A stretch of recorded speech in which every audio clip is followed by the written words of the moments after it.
Ay mga ka-Ronbel, happy Holy Thursday! Hoy bisanto na, maoron ang sugod sa kadaghanan nga way trabaho.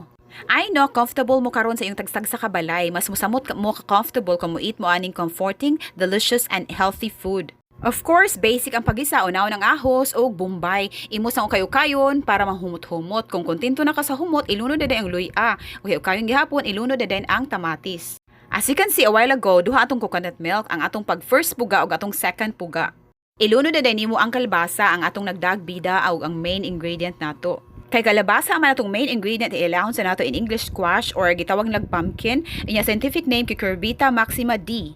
According sa WebMD, nag-review ni Ponam Sachdev, kay dagang makuha aning vitamins, minerals, and antioxidants, maka-reduce sa oxidative stress, maka-prevent sa cancer, maka-improve sa eye health, na siya vitamin C and beta-carotene. Maka-reduce siya sa related vision loss, maka-prevent siya sa cataract, maka-reduce sa risk of depression. Pag first bukal ato, gilunod mo ang second puga nga dayon ang second bukal, gilunod mo atong pure katong first puga nga coconut milk. Before nimo gilunod ang dilis, gitimplahan nimo siya og pepper og asin, nara nimo butangan og bitsin. Unya sa last part, igdayon ng haon, butangan nimo og sibuyas dahunan para maka-add sa taste ug maka-add sa kahumot.